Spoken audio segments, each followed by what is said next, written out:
Finding a new job is stressful. But with Indeed, it doesn't have to be. Just fill out your Indeed profile with your skills, experience, and desired salary.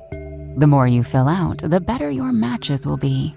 And hearing from hiring managers will be 2 times more likely. Relax. That's your Indeed profile sending opportunities your way. Indeed, the world can work better. At Capella University, you can learn at your own pace with our FlexPath learning format. Take 1 or 2 courses at a time and complete as many as you can in a 12-week billing session. With FlexPath, you can even finish the bachelor's degree you started in 22 months for $20,000. A different future is closer than you think with Capella University. Learn more at capella.edu. Fastest 25% of students. Cost varies by pace, transfer credits, and other factors. Fees apply. This episode is brought to you by Greenlight. Get this. Adults with financial literacy skills have 82% more wealth than those who don't. From swimming lessons to piano classes, us parents invest in so many things to enrich our kids' lives. But are we investing in their future financial success? With Greenlight, you can teach your kids financial literacy skills like earning, saving, and investing. And this investment costs less than that after-school treat. Start prioritizing their financial education and future today with a risk-free trial at greenlight.com/Spotify. Greenlight.com/Spotify.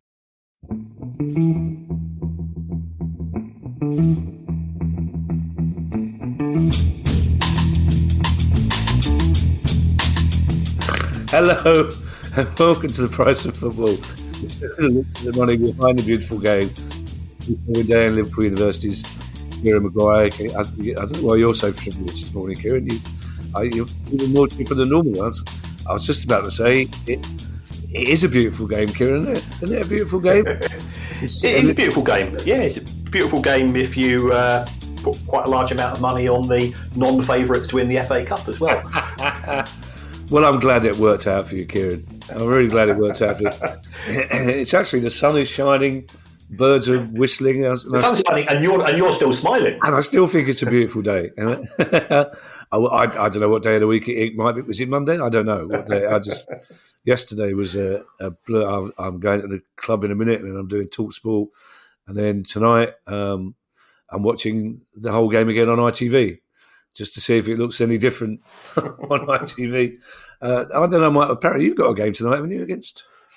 I think so, yes. Yeah. We might be playing the Premier League champions. Yeah, I believe, something like that. Yeah, so we're trying to work out how it works at Anfield next Sunday, because obviously I presume we have to clap them on. Right, yeah. And then we'll have to go off and come back on so they can clap us on. So it's a Charity Shield prequel? Yeah, we were trying to work out the other night whether it's ever happened before that on the last day of the season, the Premier League winners play the FA Cup winners obviously it'd be a very tense game because neither side will want to give anything away ahead of the Charity Shield or the Community Shield. I'm as much excited about getting in the Community Shield as winning the FA Cup. In the old days, the Charity Shield I couldn't wait because it meant the summer was over. It meant football was coming back. It meant that dreadful 2.5 months of Australian teams you'd never heard of on the Pools coupon was coming to a close. I was trying to explain this to Ed. You'd have possibly, if you were lucky, have a pre-season tour to North Wales, and then a Palace 11 would play a Tooting and Mitcham 11, but then the Charity Shield, and it's especially that one with Billy Bremner and Kevin Keegan going at it. Hello and welcome to. I've said that bit. It's questions day, but before that, Kieran, I mean, if you thought I was in a good mood, wait to our listeners what sort of mood they're going to be in when they hear this. So we've got a new benefit to announce for our Price of Football Club members. A new benefit. I didn't think we could crowbar any more benefits in, but from this week, I think this is a brilliant thing, but from this week, club members will get each episode as soon as it's ready, rather than having to wait until first thing Tuesday for our weekly questions episode. So all those of you who set your alarm for 1:59 a.m. to make sure you're there when it drops at 2, I've got some good news. You won't have to wait. Our weekly questions episodes, you don't have to wait till Thursday. You can. I'm not sure our lawyers will be delighted to hear that. Oh, that's a good point. We usually record each episode a day before it goes out, sometimes the day before that. So if you join the Price of Football Club, you'll get each episode the day before everyone else. which is not bad considering you get access to extra pods, extra question pods, early access to interview shows. You get live Q&As with us once a year. You get to throw yourself. The amount of people who threw themselves into my arms at Wembley, Kieran, and then said they were Price of Football Club members. It was like, other people were able to throw themselves into my arms as well. You didn't have to pay. Also, I think my favourite moment was hearing a 7-year-old on Saturday say, "I never thought I'd see this in my lifetime." Brilliant. Which coming from me is all right. So anyway, if you want to do all that and get all those extras, you go to priceoffootball.com. I'm in such a good mood today, Kieran. I've even allowed a question about cricket to slip in because it has a knock-on effect with football. Steve Hayes has our first question. Steve is a lifelong Leicester City fan. And Steve, I know it's not been a good season for you, but I don't think anybody in football, except perhaps Colleen Rooney, would begrudge Jamie Vardy scoring that goal yesterday. Well, I mean, that's perfect ending to a terrible season, but that looked like a brilliant atmosphere, as it did at Goodison Park as well. Very emotional. Steve says, I'm a lifelong Leicester City fan. I used to enjoy going to away matches as many times as possible each season, even managing to get tickets for the incredible season-defining victory at the Etihad Stadium in the year we won the Premier League.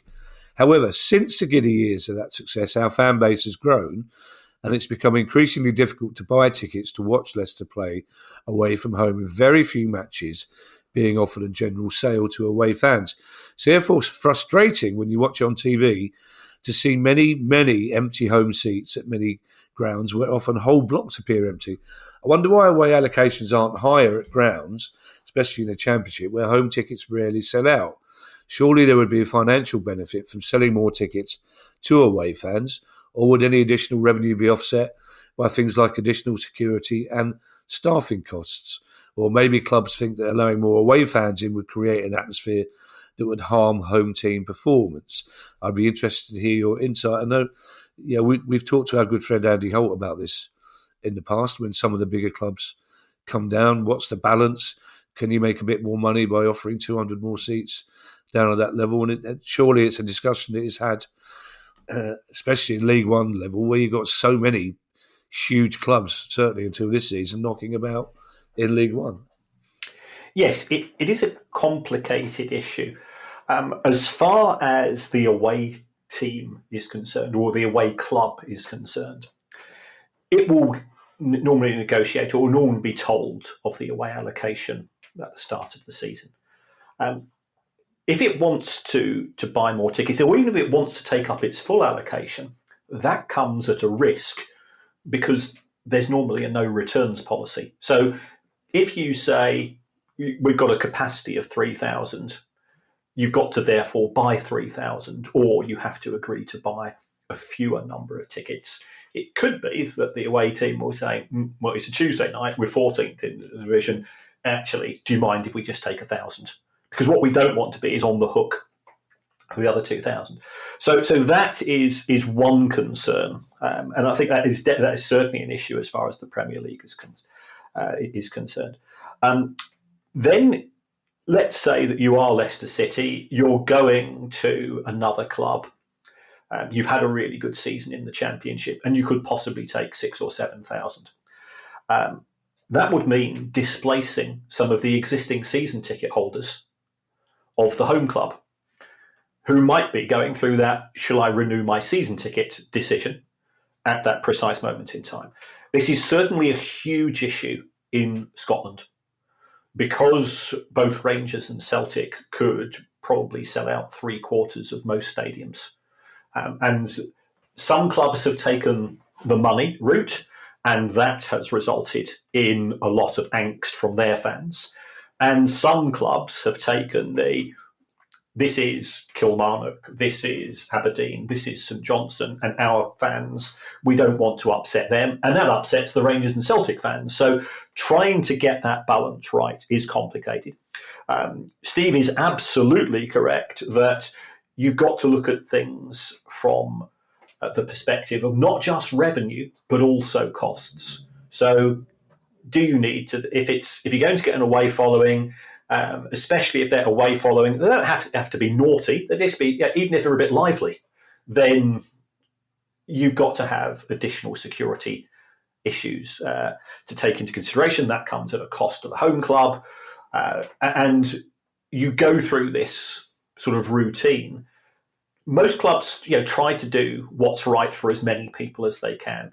But I can understand it's frustrating if you do see empty blocks. Sometimes that will be done because the away team said, "Well, we could probably sell half the block." That wouldn't be that's a non-negotiable. That wouldn't be acceptable because you'd have a little bit more money, and then what are you going to do? Are you going to have to one of those strange tarpaulins that you sometimes get? But if you get into that strange tarpaulin, you've then got to have that big column of security guards to make sure that if things become a little bit emotional, that people are discouraged from misbehaving. So it's not an easy solution. Going forwards, clubs want to sell as many tickets as they can, but they have to take into consideration the other stakeholders, especially the home fans' concerns. Well, the home fans is what I was going to talk to you about, Kieran, because the problem for Leicester City fans, certainly if they turn up in their numbers, is that if Orient, for example, were to be promoted through the playoffs to the Championship, it's a fairly small ground, they're going to sell out every home ticket. Their season tickets will go in an hour, and for most of the games, because you're playing in the Championship, the home tickets will go anyway. So that limits the extra allocation for Leicester. I'll come back to Sunderland till I die, which I'm still relatively new to and still gobsmacked by. But when you look at them playing away at Fleetwood, Morecambe, AFC Wimbledon, for example, AFC Wimbledon will sell out all their home tickets for every game. But clubs like Fleetwood and Morecambe, when Sunderland are in town, their fans are going to want to see Sunderland. So that limits the away fans. But then I suppose the other issue, though, in terms of security, is a club like Sunderland, if they're playing Morecambe or Fleetwood in the penultimate game of a possible promotion-winning season, and they've got 1,000 allocated anyway, and they're going to take 4,000 anyway. So then you've got 3,000 Sunderland fans floating around, and like you say, they won't be causing any trouble, but they will be lively. So it's nearly always security that makes the final decision in these things, isn't it? Absolutely. And trying to get that balance right. Because if you have too small an allocation, as fans, we are pretty ingenious. I've been in home ends where I shouldn't have been, and I will keep my mouth shut, with one exception at Brentford, which nearly got me lamped. It was a 97th minute equaliser. What are you supposed to do? So it is a tricky one. I mean, I once went to Elland Road in the 1980s in the home end as a Brighton fan. I did keep my mouth shut for that particular match. I think that's why I'm here today. I went to when we beat them in 1976 when we were a third division. Oh, wow. When we were a third division team, we went to Elland Road. So my cousin, as a Leeds fan, said, "Come up for the game," and then he got me a ticket. It turned out to be in a home end. He buggered off, left me on my own. So this is a little tiny teenage boy with a very high Cockney voice who had to keep the mouth shut all the way through. And I remember saying, God bless Malcolm Allison. I interviewed him while he was still with us mentally and physically. I said, it's all very well for you wandering around these places with your fedora on, smoking a cigar, winding up these people. I was standing in the middle of 5,000 Yorkshiremen who were antsy enough as it was without you pouncing around in front of them. Anyway, the cricket crowd. I'm glad that they're all quite long questions today, Kieran, which is good because it means they're long answers, so I get a chance to get my voice back while you give the long answers. Thomas Giles says, I'm tempted to say that's a cricket fan's name, isn't it? But it's just a normal name. No, he was a football fan. He'd call himself Tommy, wouldn't he? But Thomas Giles says, in Warwickshire County Cricket Club's financial results last year, they mentioned a transitional 15-month trading period from 1st October 22 to 31st December 23, which meant that whilst revenue was up, costs were also up compared to previous trading periods. Why would a trading period be 15 months, and what's transitional about it? Is this common in football clubs as well? I seem to remember you explaining how clubs can change their year-end to help their figures. Is this related? Well, thank you for this, Thomas. Any institution can change its financial year end.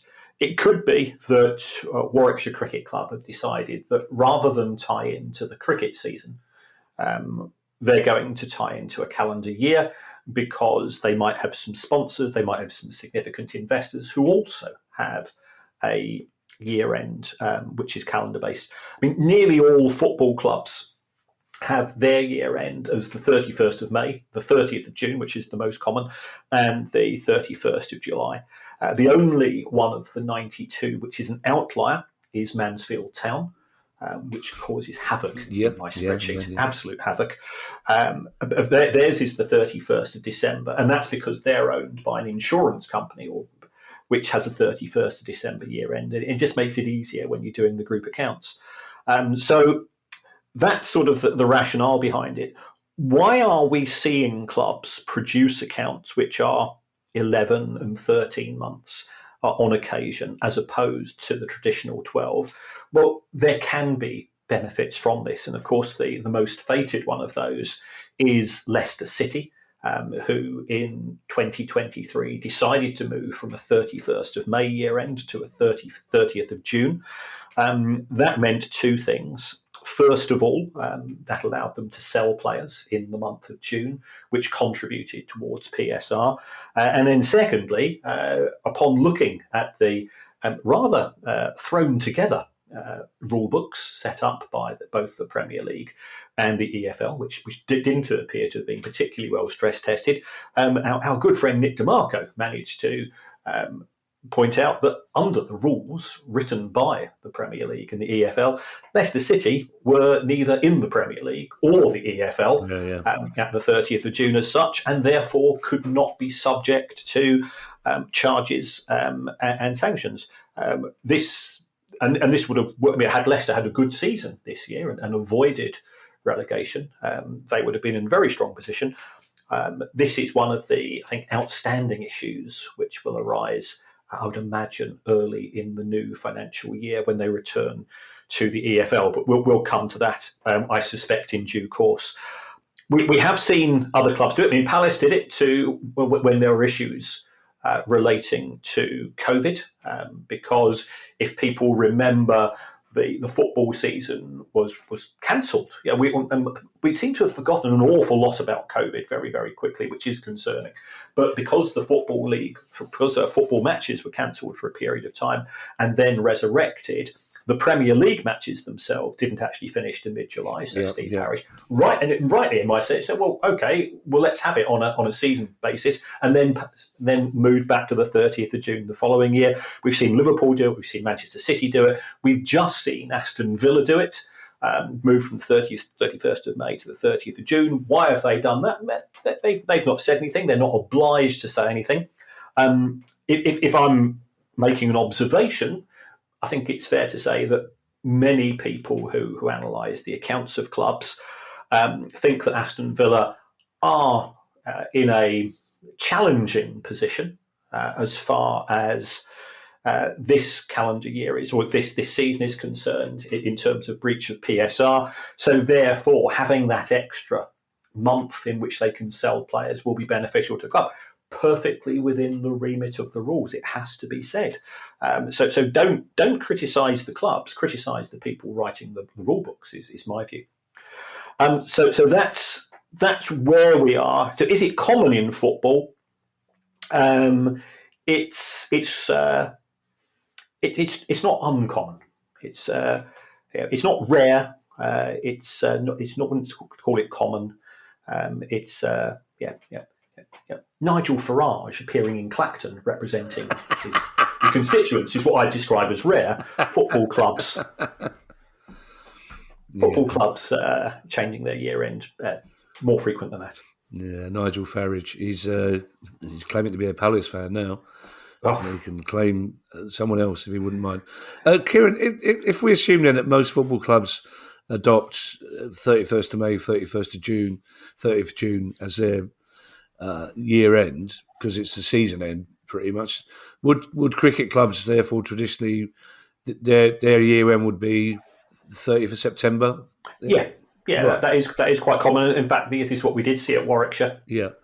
So they moved from a season basis. I mean, it's not such a big issue in the world of cricket because central distributions from the ECB are so significant, but there are modest financial benefits in terms of promotion and relegation as far as the two divisions that we have in cricket is concerned. But the price of cricket, it will probably come as little surprise to people that I do keep a separate spreadsheet for all of the counties as well as the ECB, as well as for certain people who are high up in the world of cricket.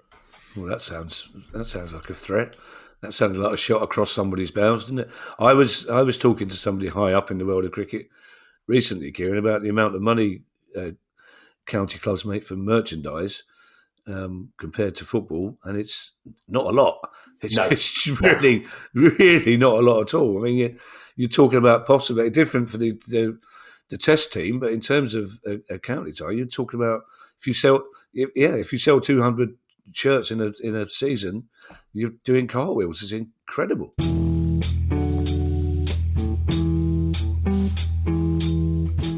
If you've shopped online, chances are you've bought from a business powered by Shopify. You know that purple Shop Pay button you see at checkout? The one that makes buying so incredibly easy? That's Shopify. And there's a reason so many businesses sell with it, because Shopify makes it incredibly easy to start and run your business.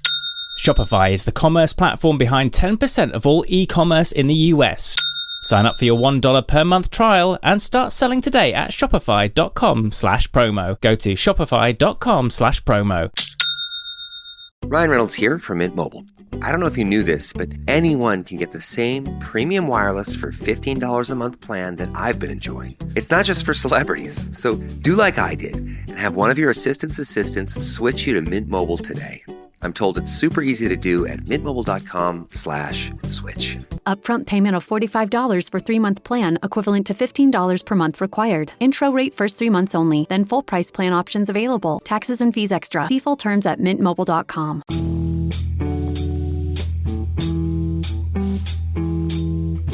Justin Bentley has our next question.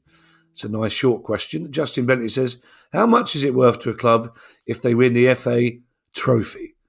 Especially, I got quite excited there, the FA Trophy, especially given some of the poor attendances in the early rounds, because we just had the FA Vase and the FA Trophy the weekend before last, I think, didn't we? So that's right. And congratulations to Aldershot, who won. Aldershot Town, I think it is, in front of 38,600 people. So for those people who are a bit sniffy, say that Wembley's only half full, if I was playing for Aldershot Town in front of 38,600 people, this would be the biggest crowd I've ever seen. Congratulations, you've done fantastically well. Again, it goes back to what I was saying to you, I think, before we started recording. Football's all about memories, and you've just got a memory from this weekend for a fantastic performance, fantastic noise, fantastic atmosphere, and celebrate every moment of it. Football's precious, but how much money did they win? How much money they made? They made £112,700 in total. That's from all of the rounds and winning the trophy put together. If you are at the other end of the trophy in the first qualifying round, the lowest attendance of this season was 62. Wow. 62 to people of Coleshill Town. Hats off to you. They would have got £400 for that particular match. I would celebrate every moment, Kieran, but guys scheduled in loads of interview pods. Someone didn't think that through.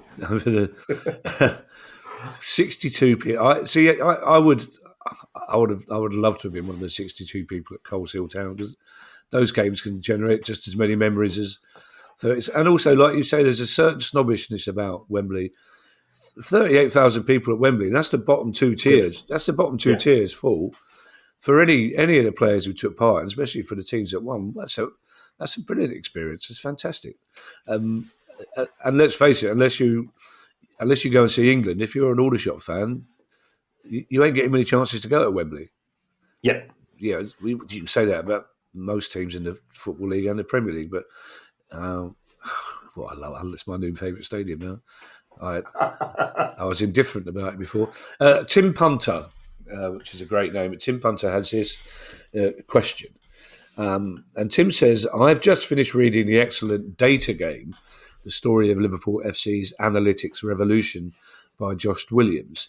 And he mentions how Man City caught up with Liverpool with data analysis by employing a number of data people in 2020, technically employed by the City Football Group, as their brief was for the whole group. But City are clearly the main beneficiaries. Surely, says Tim, this is unfair, as Liverpool had to book the salary of Ian Graham and co in their books, where City can offload these costs onto the mothership. Is this allowed under FFP, where key employees are employed at the HQ of the MCO group? And what are their HR numbers like for people employed by the City group compared to Liverpool FC? Right, I will answer that second question first. So I've looked at the accounts of both Manchester City Football Club, Liverpool Football Club, and the City Football Group. Remember, the City Football Group does cover 7 or 8 clubs. Liverpool have 713 employees working in non-football, should we say, admin, marketing, and so on. Manchester City have 381. Wow! So there is a substantial difference. Wow. Okay. But if we take a look at the City Football Group, which is the mothership, it has 1,543.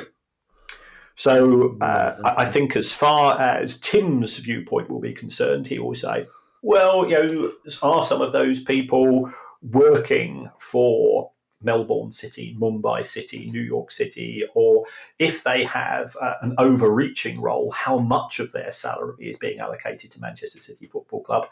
That's a tricky situation. There is no evidence, it has to be said, that there has not been any allocation. If you take a look at, for example, the board of directors of the two clubs, Liverpool's highest paid director is on $1 million, 2 million, but probably closer to £2 million. Manchester City's directors do not receive a salary, but by all accounts, the City Football Group allocates a management fee to Manchester City. The critics and the cynics will, of course, say that, well, that's not necessarily going to be at a fair market rate. That is for the Premier League to decide. As far as we're aware, the Premier League is perfectly happy with that, as is UEFA. If they weren't happy with it, one would have expected there to be some repercussions and charges already taking place. So that's the position. Is it unfair? It depends upon how you define fair, and this is something I always come back to when we talk about fair distribution, when we talk about fair value. There is no such thing as fair, because what I might think is fair is not necessarily the same as another person. I have to say, Kieran, it wouldn't seem unreasonable for Man City to argue that it's very difficult to separate the data of Man City from the other clubs. It seems perfectly logical. Of course, there are different data for different leagues, but it seems perfectly logical to me to argue that the same people will be doing the same data analysis across all the clubs. Absolutely, and if you are gathering together data, you will be looking at thousands of players will be assessed across a broad range of criteria. In addition, they will be obtaining data from third parties.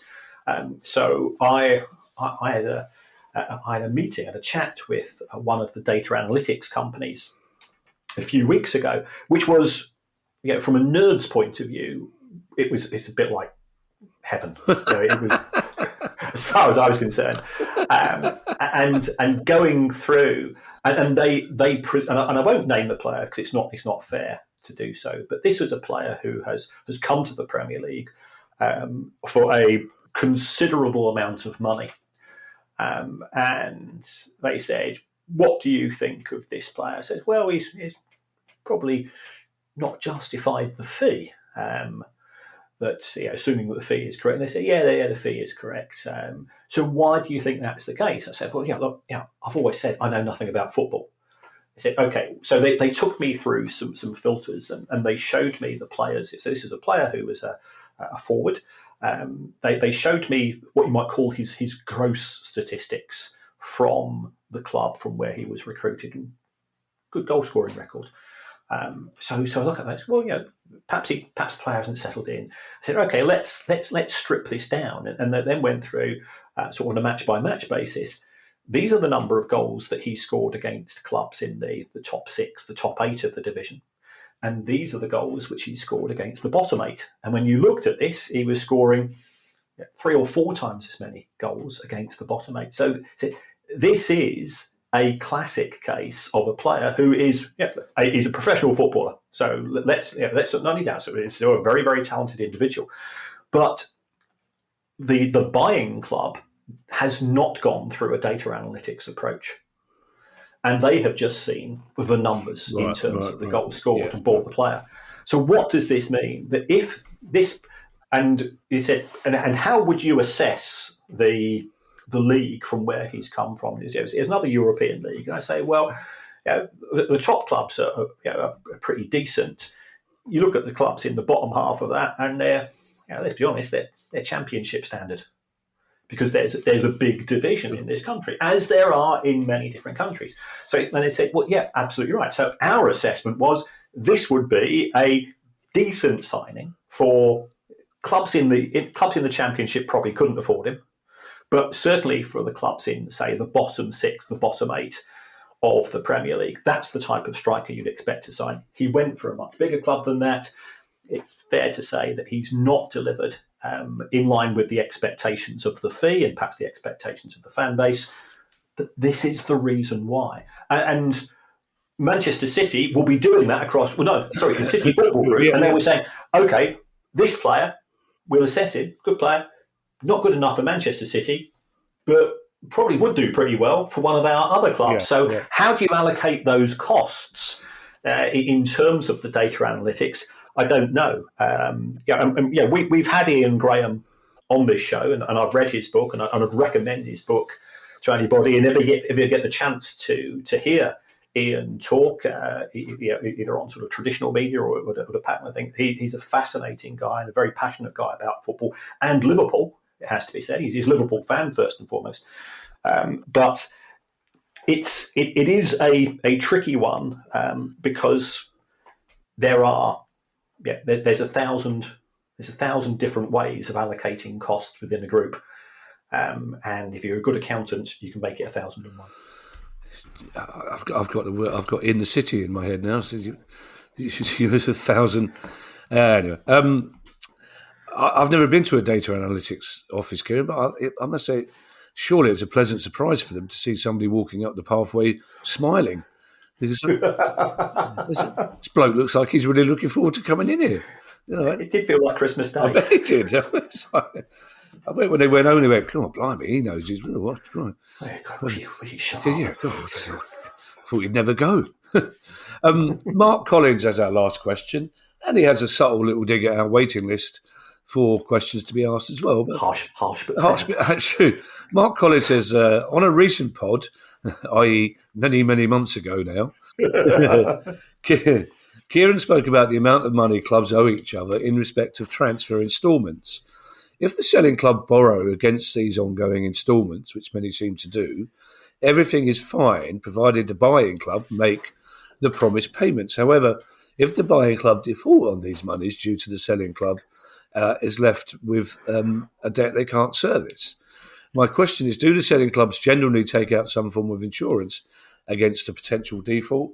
And if so, how much does this cost? Right. How much it costs is dependent upon the level of risk of the insurance company. But is there a cottage industry? Has a new industry sprung up in recent years to deal with this specific issue? I can assure you that it has. I went back through previous podcasts to try to work out what I said. I think I said 3.6 billion guineas. Yeah. Is the amount which Premier League clubs owe to other clubs in respect of outstanding transfers, which is a very substantial amount of money. Mark is absolutely right that the selling club will often cash in on the outstanding instalments through something which is known as invoice discounting, or more commonly known as payday loans. Yeah. But if I say that, it upsets clubs, so I won't say it. Now, what happens if there is a default? Well, you can take out an insurance policy. And also, you've got to remember that there's a finance house involved in this who has often provided the money. So if we take a look at a particular deal, so one that we've seen recently was when Chelsea bought Fofana from Leicester City for 70 million. So that was effectively 3 instalments of 23.3 million. So it's a deposit. Well, Leicester City got that immediately. There were 2 outstanding instalments of 46 million. What Leicester did was they went to our good friends at Macquarie and said, how much would you give us? Probably around about 40 million. And that's fine. But what happens if Chelsea don't pay? And that, then Macquarie will send the boys round to Leicester. Leicester can take out a separate insurance policy. Or what they can do is to say to the lender, you take on all of the risk of Chelsea not paying, and we'll accept a lower amount of money. So that there are various ways and means of circumventing or dealing with the bad debt risk. We are quite critical of certain aspects of FIFA on this show, but to give FIFA credit, this is one area where they really do come down on the late payment of transfer fees, because they are aware that it is a house of cards, because it only takes one big club to default on payment, and the ripple effect, the domino effect that could have as far as certainly European football, but also football in other continents as well, could be very contagious. So if you don't pay outstanding transfer fees on the due date, you can be reported, and you can then be subject to FIFA sanctions in terms of future transfers until that's resolved. I just want to clarify this in my head, Kieran. I think I know the answer, but I just want to get it straight. So in that Chelsea-Leicester example, Leicester go to Macquarie and say, we're owed £46 million. Can we borrow £40 million on the back of that projected money coming in? Mm-hmm. That's then a straightforward loan with interest payments, presumably, isn't it?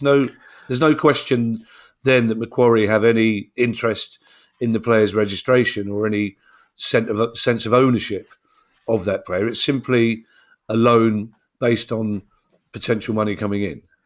That's right. Macquarie have a financial interest in the IOUs from Chelsea Football Club, and the difference between what is owed, the 46 million, and what Macquarie will get, which let's say it's 40 million, that is the interest charge, because when Chelsea pay, that money effectively goes directly through to Macquarie instead of into the Leicester City bank account. Right, and they'd be expected to pay that the moment the Chelsea money hit their account? Absolutely. Right. Absolutely, yes. So that will be, because that will be stated in the documentation. So if people want to go to Companies House, Leicester have used this quite extensively. I think Southampton have used it on a few occasions, quite a few other clubs. And this is what we refer to as a debenture deed. It's the equivalent of a mortgage. And what will happen is that Macquarie, if Leicester or Chelsea fail to pay across that money, then they can, just like a bank manager, if you fail to pay your mortgage on time, they can repossess your other assets. Right. So what we're also seeing on occasion is that some lenders will provide money on outstanding transfer fees, and they will do that on an unsecured basis, which is a bit like when you buy something on a credit card. Yeah. What are the major differences? Well, if I borrow money on a mortgage, I can borrow, say 4, 5, 6%. If I take out money using my credit card, I'm paying 20, 25%. Why is that? Because the credit card company's got no security over my assets.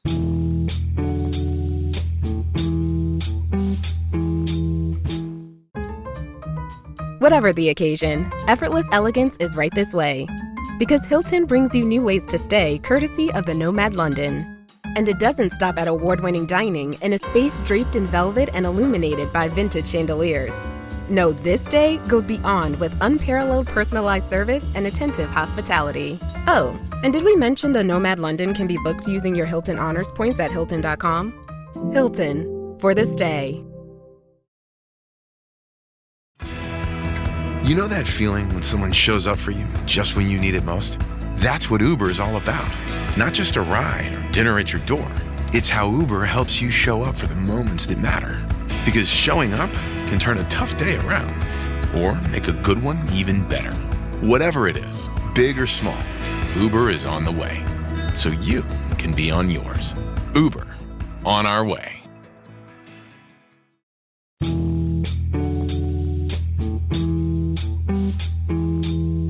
And would it say in Leicester's accounts that we owe Macquarie this money when Chelsea pay us, or what is it?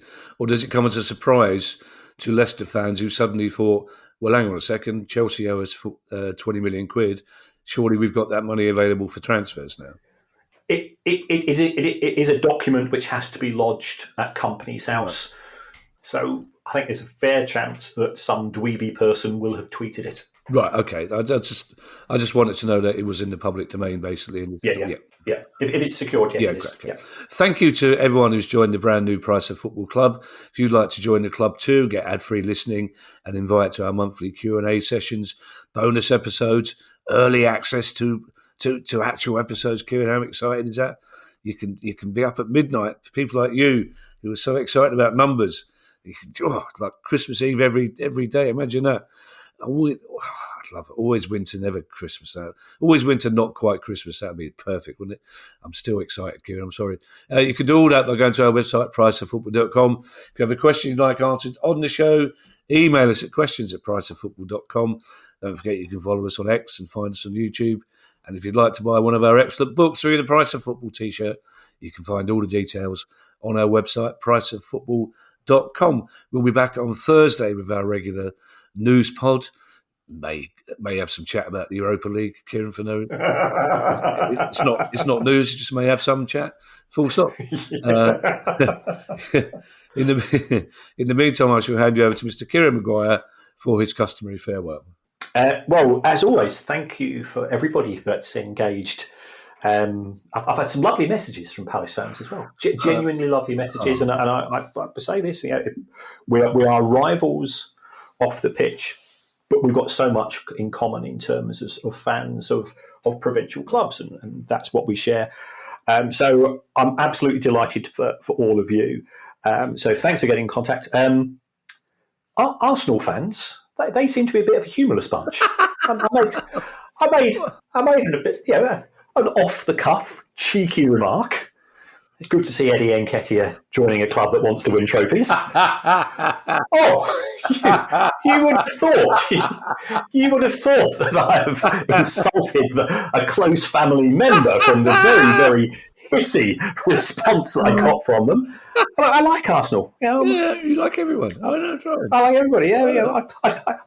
I should be an Arsenal fan, in many respects. Once you reach your 60s, life's full of disappointing semis. And oh, Kieran. Thank you. I'm available. But there's various ways that you can support the club. You can support the podcast, and one of which, if you don't want to join the club, absolutely, I fully understand. Times are tough, and you might think that it's not worth the money. It's your choice. You could give us a review. It helps us in the charts. It helps us with the algorithms. Doesn't matter what you could say. You could even say you would rather have the show presented by the person who appears to be the official opposition to the President of the United States, Bruce Springsteen. And Bruce Forsyth. Oh. What a show that would be. Oh, it's one of my abiding showbiz memories is going into a dressing room and Bruce Forsyth's there in his shirt and his pants and a pair of socks on held up by sock braces, which I've never seen. I've never seen before in my life. Sock braces, fantastic. He launched into a story about Sammy Davis Jr. at the time. Of course. That's one of your bed. Bruce Springsteen and Bruce Forsyth would be what a double album that would be. Well, it would be a short show, wouldn't it? Bye, everybody. Bye. The price of football.